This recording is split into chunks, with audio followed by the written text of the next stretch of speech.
আগপেটি আহিছে আৰু সেইসকল লোকক যিকোনো প্ৰকাৰে আচলতে এই যিহেতুকে মূল পথ থাকিব আৰু এই মূল পথেৰেই যিহেতুকে আগবাঢ়িব বাহন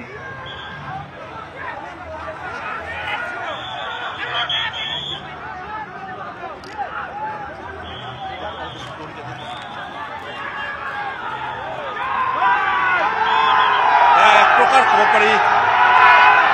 জনসমুদ্ৰত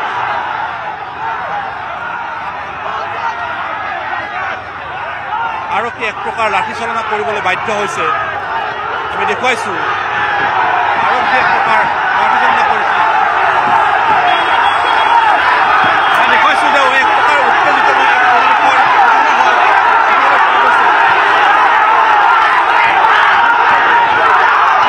এয়া দেখিব পাৰিছে যিগৰাকী আৰক্ষীয়ে পৰিস্থিতি নিয়ন্ত্ৰণ কৰিবলৈ চেষ্টা চলিছিল সেইগৰাকী আৰক্ষীকে বাধা প্ৰদান কৰা দেখিবলৈ পোৱা গৈছে আৰু এইদৰে যি বেৰিকেড আছিলে সেই বেৰিকেড সম্পূৰ্ণৰূপে ওপৰাই এয়া দেখিবলৈ পোৱা গৈছে পূৰ্বৰ সেই স্থানতে পুনৰবাৰ এইসকল অনুৰাগীক সেই একেই স্থানতে তেখেতসকলে থিয় হৈছে হয়তো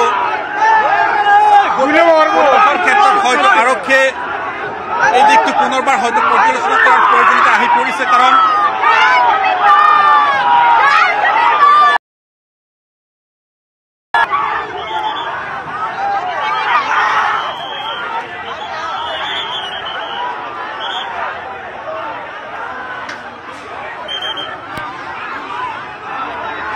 আচলতে এয়া কংগ্ৰেছ নেত্ৰী মীৰা বৰঠাকুৰে কৈছে যে শান্তিপূৰ্ণ জুবিন দাই আচলতে শান্তিপূৰ্ণভাৱে বিচাৰিছে আৰু এয়া আচলতে অনুৰাগীয়ে হওক বা আৰক্ষী প্ৰশাসনেই হওক সম্পূৰ্ণৰূপে আচলতে এয়া গোটেই প্ৰক্ৰিয়া যেন শান্তিপূৰ্ণ হয় তাৰ এটা ব্যৱস্থাৰে এই গোটেই প্ৰক্ৰিয়া আগবঢ়াৰ কথা কৈছে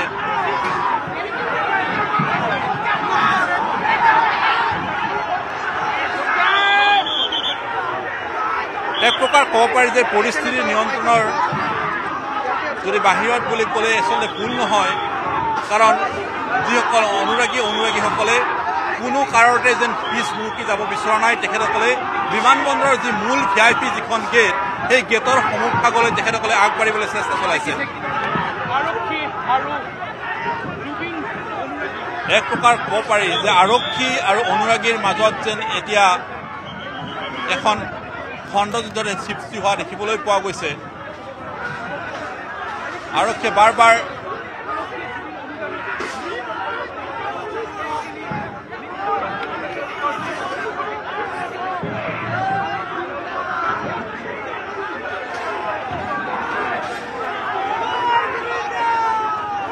দেখে যে এখন এই পৰিৱেশ